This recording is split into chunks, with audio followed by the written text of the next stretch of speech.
¿Alguien sabe cuál? Se llama la serie Señales. Y hemos estado hablando de cada señal cada domingo. Bueno, los domingos que yo he estado, porque algunos vienen y predican también, no estoy todos los domingos. ¿Esta cuál señal sería? La quinta señal, muy bien. ¿Cuál señal? La quinta señal. Ya hablamos de 4 señales, ¿verdad? La primera fue la conversión del agua en vino. La segunda, a ver. Ok, Jesús sana al hijo de un funcionario, ¿sí o no? A distancia, ¿verdad? La tercera señal. Ok, el paralítico que tenía 38 años en una camilla va a un estanque y Jesús lo sana. Y la señal pasada que vimos fue la alimentación de los 5,000. Algunos escritores bíblicos dicen, bueno, que Jesús demuestra su señorío y su deidad sobre la calidad en el milagro del agua en vino, sobre la química, ¿verdad? Fue capaz de transformar un elemento como el agua en vino, y no solamente en vino, sino en vino de la mejor calidad, salvando un matrimonio y la vergüenza pública, pero el propósito fue que sus discípulos creían en él. Luego otros dicen que Jesús en su segunda señal tiene el señorío sobre la distancia, ¿verdad? Porque él no necesita ir para sanar a alguien, sino que a distancia sana al hijo de este principal que trabajaba o que era parte de funcionario del templo de Herodes, y vence las barreras de la distancia y despacio, y él sana a este hombre. Pero entonces también vence la incredulidad, ¿verdad? Y si ustedes no ven señales, no van a creer. Entonces también sale la incredulidad de la gente. Tercer señal, la curación de un paralítico que tenía 38 años postrado en una camilla. Entonces Jesús demuestra que para él el tiempo tampoco tiene un problema. Entonces él es Señor del tiempo. Y la alimentación de los 5,000, sobre la cantidad, pero sobre todo Jesús saca y revela las intenciones y motivaciones de la gente, ¿verdad? Cada una de estas señales, como se llama nuestra serie, apunta a una sola persona, y esa persona es Jesús. Y como Juan lo hemos dicho repetidamente, y si esto lo recuerdas cuando hablas el Evangelio de Juan, la palabra o el verbo que más se repite es creer, porque creer lo cambia todo. Vi un mal texto la semana pasada, no era Hebreos capítulo 10, era Hebreos capítulo 11, versículo 6. Entonces cuando reviso digo ciertas barbaridades y a veces me equivoco en las citas. No debería de ser, tenemos que ser precisos en lo que decimos. Por eso dice Hebreos 11, 6 que sin fe es imposible agradar a Dios, porque es necesario, dijo el escritor de Dios, que el que se acerca a Dios, número 1, crea que Él existe. Pero no solamente creer a ciegas, un salto al vacío. Jesús ha demostrado en la historia y en el documento histórico que son los evangelios que Él es Dios. Aunque la gente crea lo contrario, los testimonios bíblicos, lo que la Escritura nos dice y las señales es que apuntan a su deidad. Hoy vamos a ver la quinta señal y vamos a tener 2 textos en los cuales vamos a tratar de descubrir el propósito de esta quinta señal, y tengo que hacerlo con 2 textos porque van a complementarse. Recuerden, la Biblia se responde a sí misma, y los escritores bíblicos vieron desde cierto ángulo un mismo evento. ¿Estamos de acuerdo? Yo sé que te ha tocado ver alguna vez un accidente de automóvil, ¿o no? Sí, ¿verdad? Y más en una transacción, en una intersección, perdón. Entonces, en las intersecciones hay esquinas. Uno puede estar en una esquina, otro en otro, otro en otro y otro en otro, y ver el mismo accidente, pero dependiendo del ángulo de su posición y de su vista, va a haber detalles que el otro lado no puede ver. ¿Sí me explico? Entonces los evangelios nos ayudan a complementar la visión y los ángulos de un mismo evento, ¿ok? Entonces, Juan nos narra lo siguiente. Vamos por favor en sus Biblias. Yo estoy leyendo en la Biblia de las Américas y tú lees en la Nueva Versión Internacional. Si te hace falta una Biblia, pídelo por favor. ¿Por qué lo hago? Porque creo que hay algunos aspectos en esta traducción que yo uso que nos pueden ayudar a aclarar algunas cosas.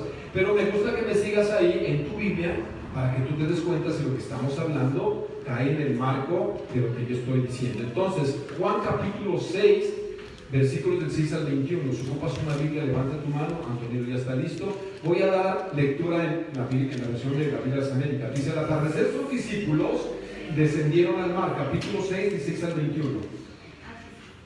6 de 16 al 21. Capítulo 6 al 21. Dice: al atardecer sus discípulos descendieron al mar, y subiendo en una barca se dirigían al otro lado del mar hacia Capernaum.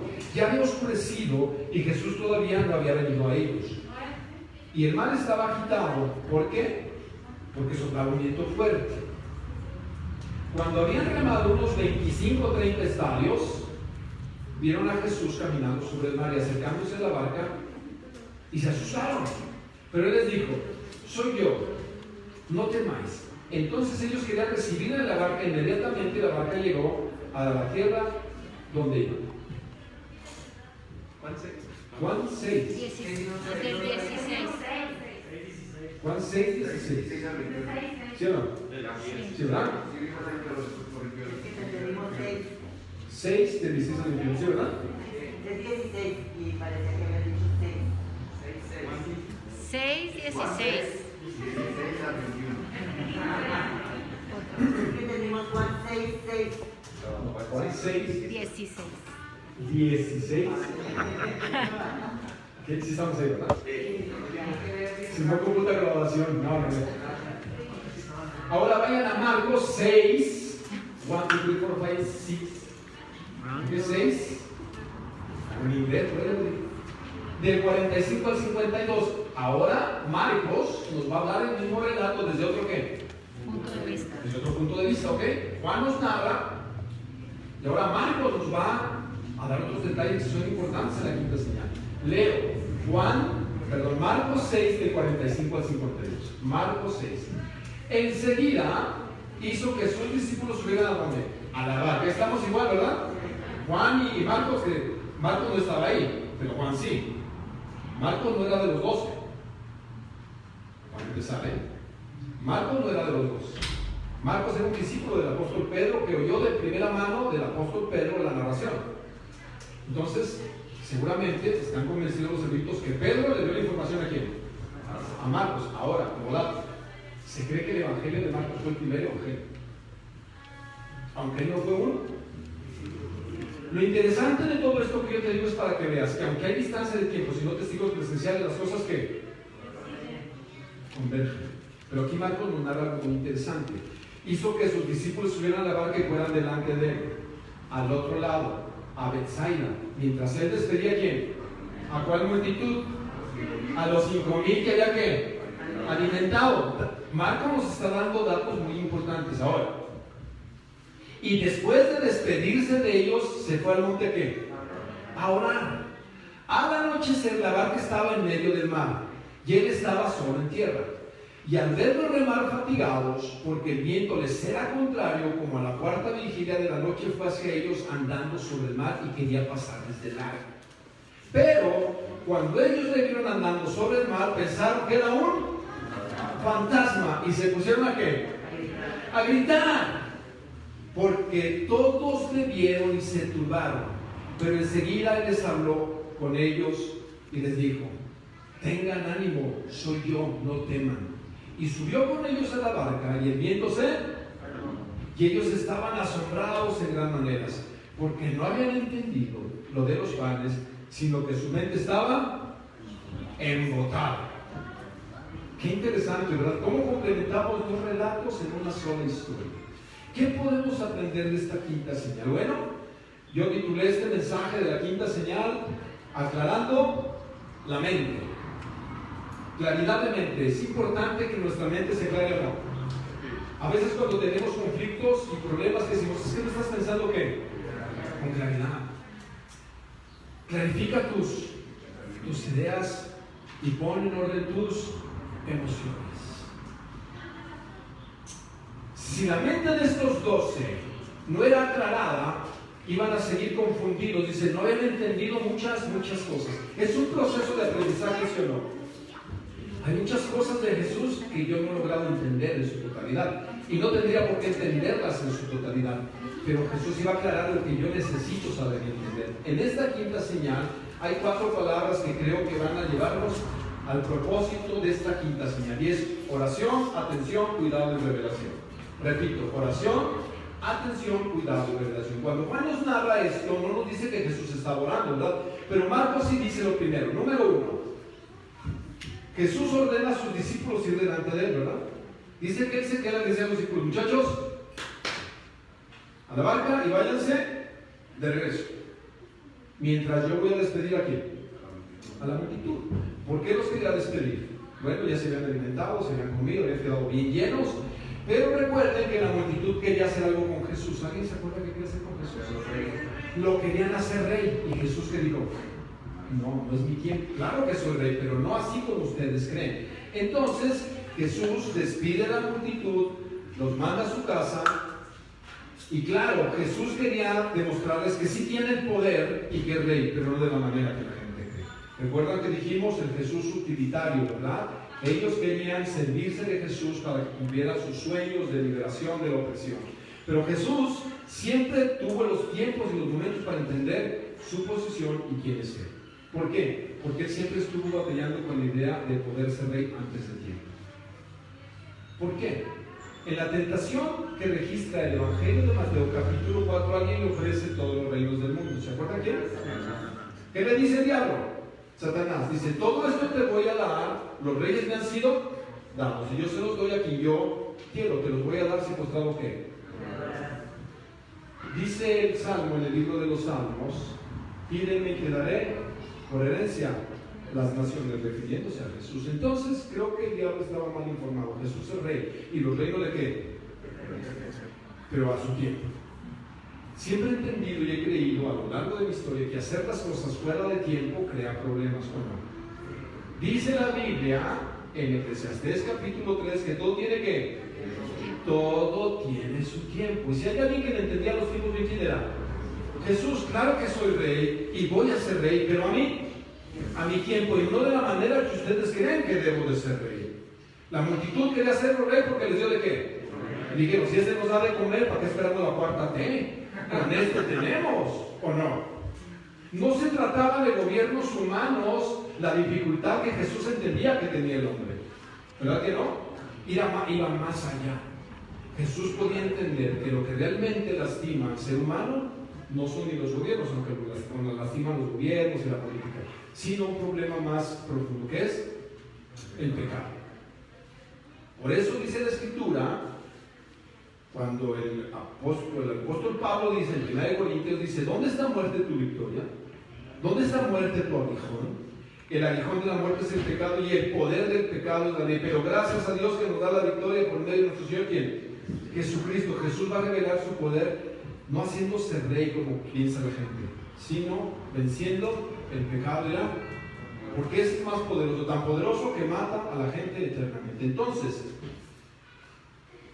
la orden de ir delante de él. Y les dice, váyanse, súbanse a la barca, porque algunos comentan, un comentarista que me gusta leer frecuentemente, dice que posiblemente la intención de enviar a los 12 es para que ellos no se contaminaran con la euforia de la multitud y ellos mismos trataran de hacer rey a Jesús antes de tiempo. Por eso dice, no se van a contaminar, sino porque váyanse, adelántense, porque puede haber una psicosis y ahora sí me van a querer hacer estos mismos que hacer ¿qué?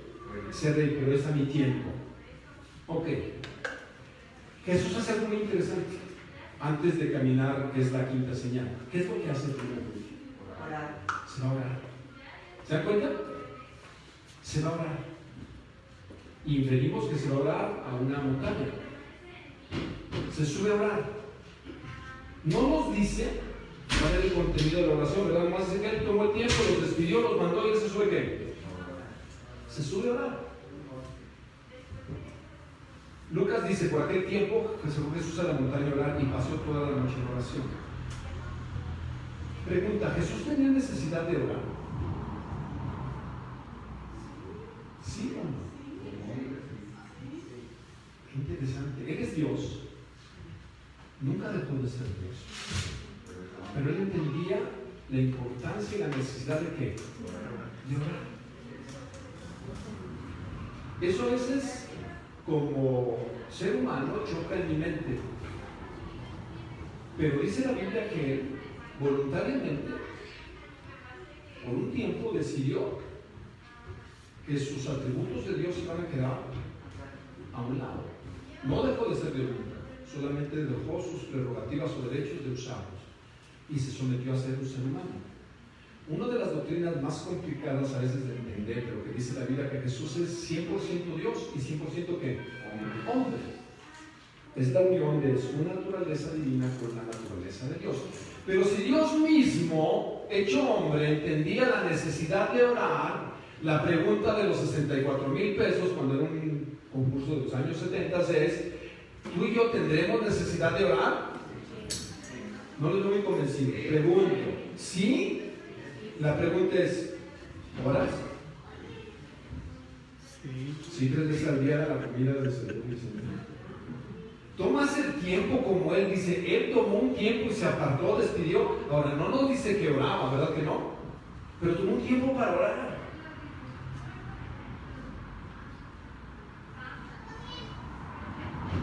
¿Qué oraría? Bueno, había muchas cosas que orar. Si tú vas al capítulo anterior del 5, Jesús era popular, muy popular. Pregunté, ¿era muy querido?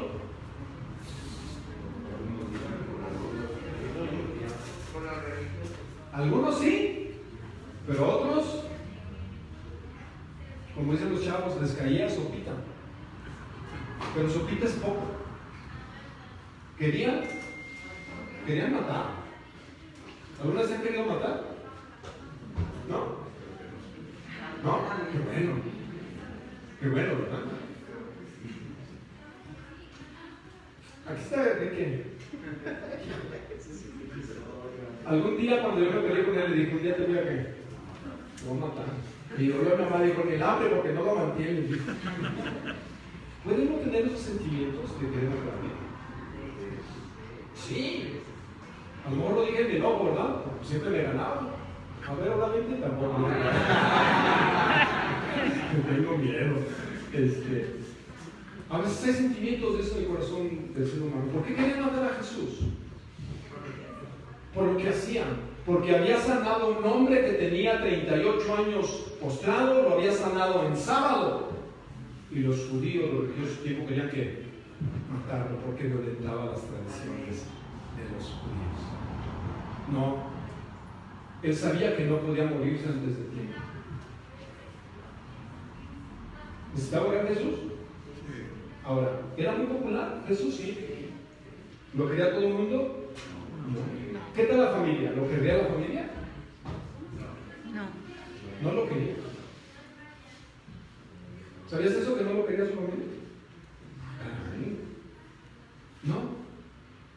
Tendrá que orar por eso. A ver, ¿de dónde saco yo esto? Bueno, busca Juan 7, del 1 al 5.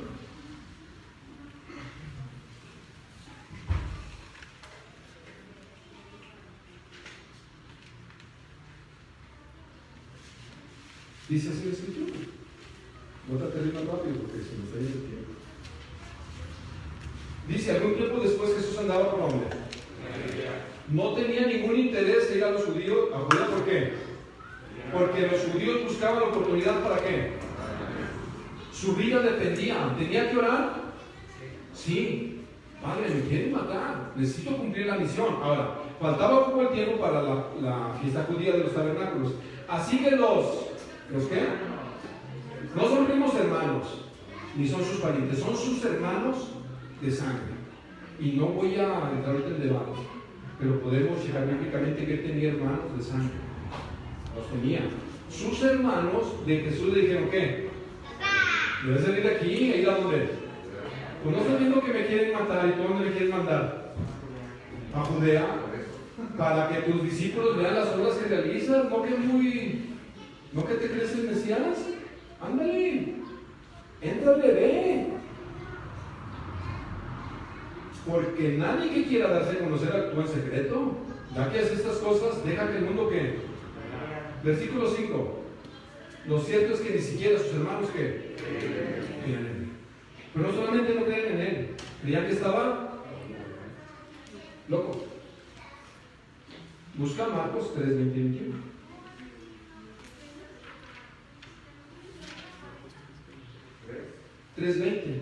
Luego entró en una casa y de nuevo se aglomeró tanta gente que ni siquiera podían comer él y su quién. Cuando se enteraron sus parientes o su familia, ¿qué hicieron? Salieron a hacerse cargo de él porque decían: ¿está qué?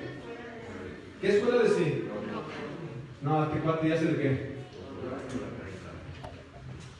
Ya, que es que Mesías, que es hijo de Dios. Imagínense el impacto, lo querían matar, su familia no creía, pensaban que estaba, y Jesús entiende la necesidad de orar, pero no solamente por él, por los discípulos, porque tenían la mente que embotada, no pensaba con claridad. La importancia de la oración en el creyente. La oración importante en la vida de él. Si Jesús, siendo Dios, tenía problemas o no, ¿tú no los tienes? Si no los tienes, no oras. Pero si los tienes, ora. Y si no los tienes hoy, te digo una cosa, yo soy profeta, lo vas a tener mañana. De alguna manera. Por eso mejor te recomiendo que ores. ¿Cuál es la reunión más solicitada de las iglesias? Todo el mundo quiere orar. Convocamos a orar y todos, abran, que quiero ir a qué. No es cierto. Le podríamos hacer un funeral a la reunión de oración. Que quede como un vago recuerdo que alguna vez ahí dice que hagamos de luto a la señora oración, porque la oración nada más el pastor, porque es su trabajo y para eso. Oh. Jesús oraba. ¿Por qué oraba? Porque él ponía atención. Dice la Escritura, volvamos por favor a Marcos 47, 6:47. ¿Qué dice ahí? Entonces oración, ¿verdad? Pero no solamente Jesús ora, Él está haciendo algo. Fíjate lo que dice el versículo 47. Al anochecer la barca se hallaba en medio del lago y Jesús estaba en tierra como estaba en un monte y el mar de Galilea del lago se alcanzaba ¿qué? Se alcanzaba a ver. ¿Tienes dudas? De la Tierra Santa. ¿Existe todavía el lugar donde se cree que él alimentó?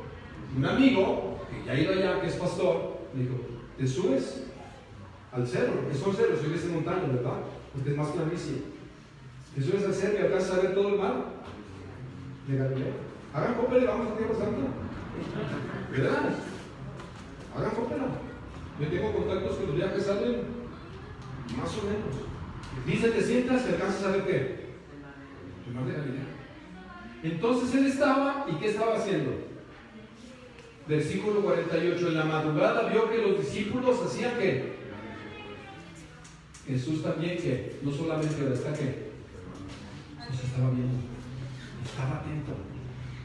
¿Los estaba qué? Viendo. ¿Y cómo andaban aquellos?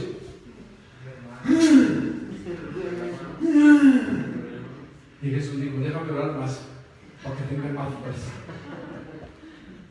Vio su necesidad.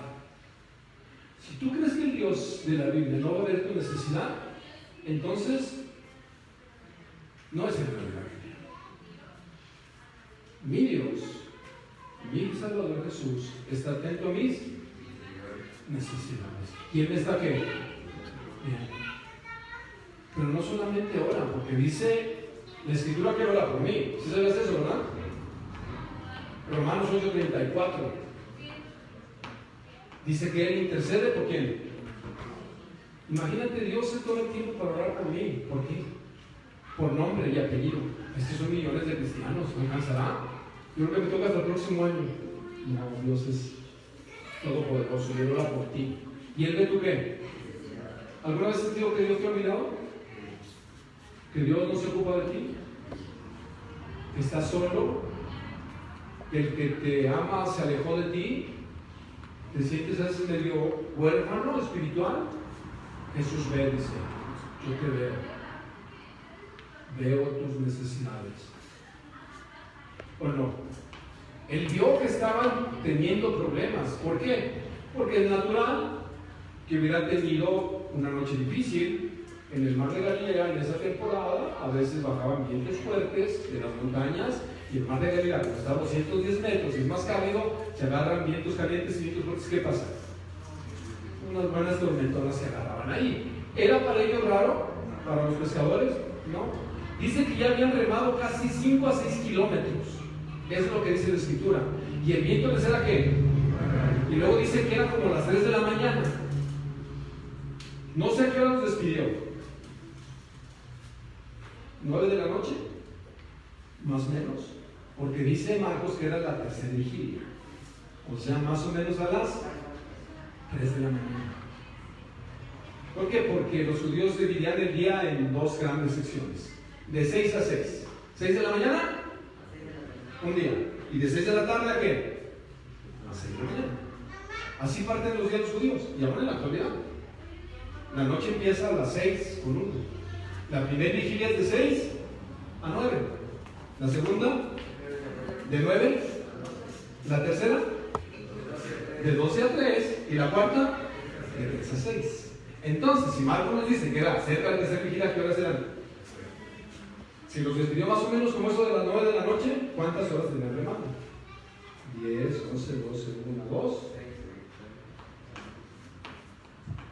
De regreso. ¿Qué pasó desde aquellos muchachones? Pero ya estaban cansados, estaban fatigados. Jesús oró por ellos, seguramente, y también vio su qué. Pero no hizo nada más eso Jesús, ¿verdad? Digo, que le echen ganas. Déjame orar más para que lleguen bien. ¿Hizo eso Jesús? No. Entonces, no solamente es oración y atención. Jesús tiene cuidado de sus discípulos. ¿Y tiene cuidado de quién? De ti, de mí. Yo sí creo que Jesús me cuida. Entonces, ¿por qué me pasa lo que me pasa? ¿Qué propósitos? ¿Pero Dios te cuida o no? Jesús estaba cerca de su necesidad, ¿sí o no? Dice que Él se aproximó a ellos. Es decir, ¿quién tomó la iniciativa? Él. No solamente es oración, también es ¿qué? Acción. Orar es bonito, ¿verdad? Pero los pobres de allá afuera que ocupan comer o no. Ay, vamos a orar por las necesidades de la gente. Sí, pero Jesús no solamente oraba, también que dice que toma la iniciativa y entonces de la oración a la acción. Cuidado de sus necesidades y de sus dificultades. ¿Estaba dispuesto a acudir ellos? ¿Habían hecho un esfuerzo o no? Sí, un gran esfuerzo. Horas remando. Hicieron su parte. Jesús va a hacer la otra parte.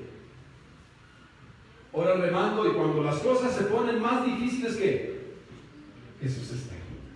Porque dice que llevaban muchas horas y el viento ya, ¿cómo les era? Ya estaba difícil el asunto. Entonces, cuando las cosas se ponen complicadas, Jesús va. Por eso Pedro, que entendía y conocía de primera mano lo que Jesús había dicho, tiene uno de los versículos más famosos que para muchos de nosotros han sido parte de nuestra vida en momentos difíciles. Pedro decía en su primera carta, capítulo 5, versículo 7, depositen en Él toda su ansiedad, porque tiene cuidado, ¿quién? De vosotros. Dice, echando toda vuestra ansiedad sobre Él, porque tiene cuidado de vosotros. Mi ansiedad, tu ansiedad y tu dificultad, ¿dónde debe de ser llevada? Echada sobre Jesús. Ahora, Jesús tiene cuidado de mí. Pero aquí está la gran señal, y con eso voy a terminar. Recapitula. Jesús despide a la multitud, se sube y ¿qué? Ora. No sabemos por qué. Había muchas cosas por qué orar. Primer principio, ¿ocupas orar? Sí. ¿Tú ocupas orar? Sí. Yo ocupo orar. Si Jesús lo hacía, tú y yo pedimos señales, pero a veces le damos vuelta a las disciplinas espirituales, ¿o no? Pedimos señales, pero las disciplinas no las queremos seguir. Y Jesús dice, no, todo va en ¿qué? En conjunto. Jesús oraba. Ahora, primer principio, hay que orar. Segundo principio, Jesús está atento de mí, ¿sí o no? ¿Dónde está ahorita Jesús? En el espacio celestial, en su trono, ¿verdad? Con sus nubes y sus ángeles. Dice que está a la derecha del Padre intercediendo por ti y por mí. Porque el acusador de nosotros, que es el diablo, va y te acusa cada vez, el pastor, ni ora. Velo. Es más, ¿cómo trata a su esposa? ¿Bien, güey? A sus hijos, ¿ya lo viste? Y Jesús intercede por quién? Por mí, por ti. ¿Está atento a tus necesidades? Si cuida de ti, sí, mucho más de lo que tú y yo nos imaginamos. Si hoy estás vivo, es por su gracia. Decía un compañero que va a pasar para morirse hasta con una cáscara de plata. Ya ve que el chete se los cayó en su baño. Somos frágiles. Si Él no nos cuida, si Él no está atento, ya no estaremos aquí. Pero no solamente eso, al final Lo que Jesús quiere con la oración, el cuidado de la letra, es revelarse quién es Él. Miren, volvamos a la escritura y dice ahí. Dice que Jesús va y se acerca a ellos de una manera sobrenatural, ¿verdad? El Señor de la física, ¿o no? De la materia de física, ¿verdad? Porque tú sabes que nadie puede caminar sobre qué? Por el efecto de la gravedad. Las moléculas del agua no son lo suficientemente sólidas para que un cuerpo con mayor peso atómico pueda sostenerlo así. Pero Jesús dice que Él se acerca ¿cómo? Caminando sobre qué. No, estos cristianos de veras, ¿se creen eso? ¿Puedes creer? ¿Puedes creer?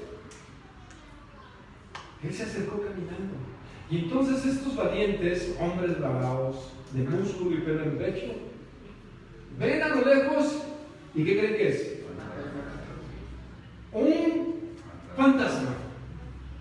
Y se ponen a orar. No grita. Se ponen a decir, vamos a ver lo que la Biblia dice. Cuando lo de la Biblia, ¿verdad? ¿Qué hicieron estos grandes valientes? Gritaron. ¿Cómo es un grito? Oh, un fantasma. ¿Seguros? Tú imagínate la escena. Puros hombres, unos brazonones, y ven a Jesús acercarse y dicen, ¿qué? No, esto es un qué. Miren, en la cultura judía el mar para ellos les impresionaba más, porque no tenían un mar, estaba muerto. Entonces, por eso cuando Lucas va y hace una rutina y dice, muchachos, es un lago. Yo vengo del Mediterráneo, ahí dice el hermano. Y tenían muchos mitos sobre el mar ellos. Entonces creían en su cultura que era un qué. Y gritaron, porque tenían ¿qué? Miedo.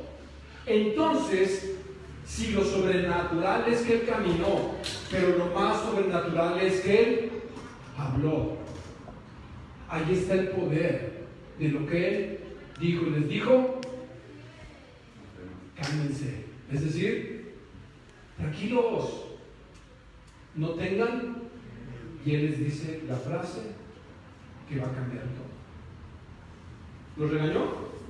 Digo, ¿qué pueden? ¿No vieron que alimenté a 5,000? ¿No vieron que resucité un paralítico? ¿No vieron que convertí? ¡Qué bárbaros! ¡Qué cabezones son!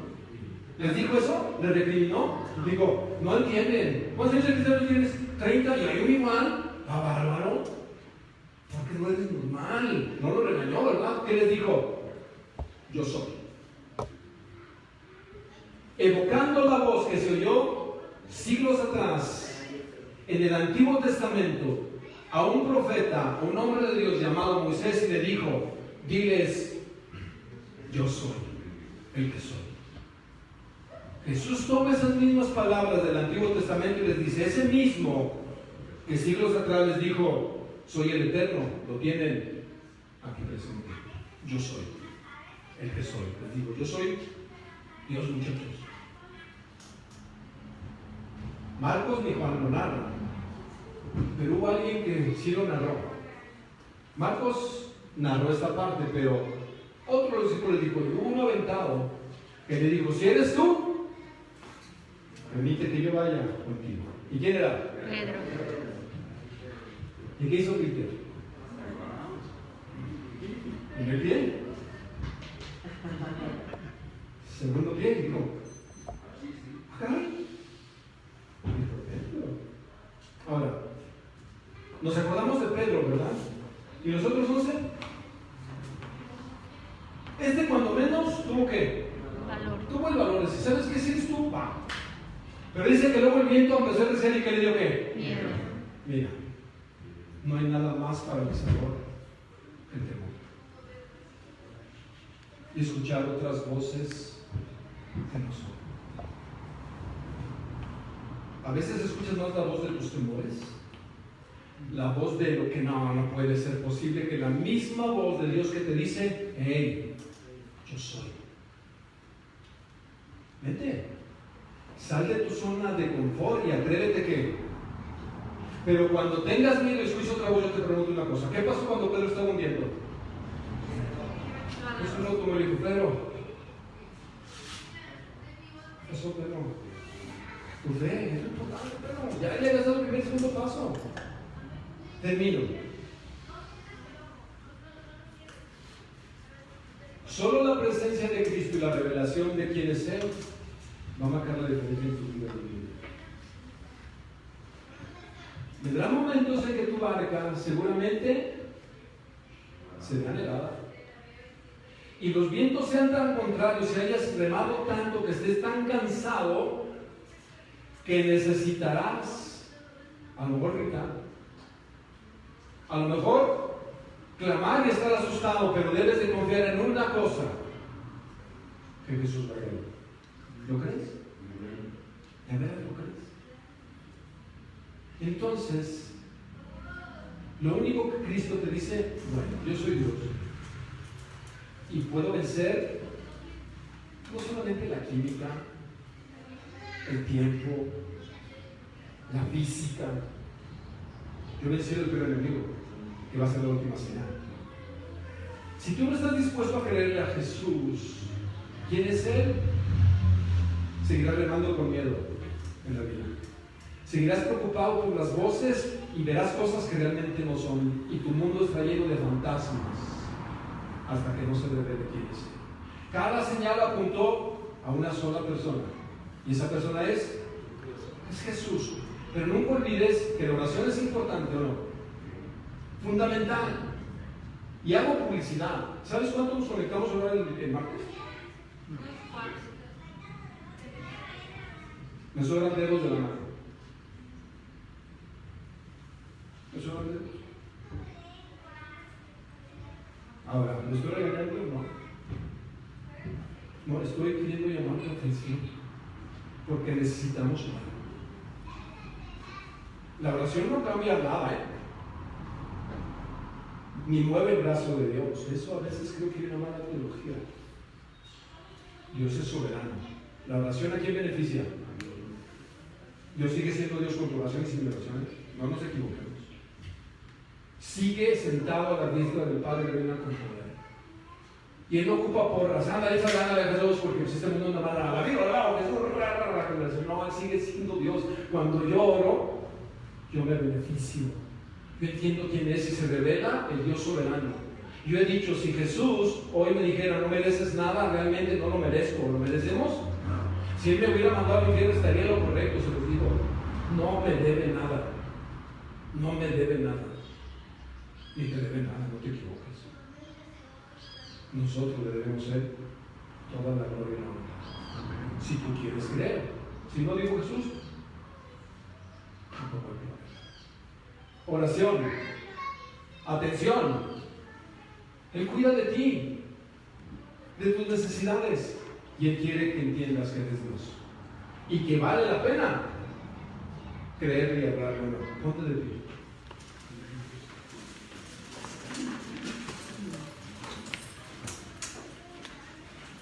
Su presencia quita temores, ¿o no? La vida ha cambiado tanto porque los temores van cambiando con las épocas de vida y cuenta. Sí, los temores cambian. O sea, lo que una generación le tenía miedo, otra generación ¿qué? Ya no tiene miedo. O sí, las generaciones cambian. Y lo que para uno nos impactaba a nosotros, ya es parte de qué. Pero créanmelo, y no es cultural, es una realidad. Por eso la última señal, adelantando, que la otra tiene más, la sexta señal es la curación de un ciego de nacimiento, y la otra es la resurrección. Ya adelanté, pero vente o no, porque hay detalles. Es que la muerte es tan real, pero queremos escapar de ella o no. ¿Sí o no? El mexicano es más. Yo no tengo miedo que. Es más, de la muerte que. Me revela hasta que. ¿De veras te ríes? No nos gusta pensar en ello. No está como que en nuestra agenda, pero es una realidad, ¿sí o no? Más de lo que tú y yo nos imaginamos. Por eso Jesús dijo, mira, soy rey, pero mi victoria mayor te la voy a mostrar dónde está. Sobre tu muerte. Y Jesús está preparando el camino de sus discípulos, el tuyo y el mío, porque sabe que tarde que temprano tu barca va a atracar. ¿Este llegó a un puerto o no? Sí llegó, pero ¿cuál fue la diferencia en ellos? Que Jesús se subió al donde y todo se calmó. No es asustante, es que mira, va a llegar tarde que temprano, mis amigos. La diferencia es si Jesús va y tu barca va. Porque cuando Él está, las cosas deben de entrar y entran en una. Tienen que estar listos o no. Tú haz tu parte, Jesús hará la tuya. Y traerá la calma en el momento en que tengas que tu barca llegar a puerto. Va a llegar a puerto. Yo estoy muy convencido de eso. Mi boleto no tiene regreso. Le he dicho, no, ya no quiero un boleto de regreso. Solo quiero que tú me acompañes hasta el día en el que tenga que bajar de la barca de la vida y entrar en la eternidad. Si quiero estar, que estés a mi lado. Y sé que lo vas a estar. Aunque tenga como ellos miedo, aunque grite, sé que Jesús está.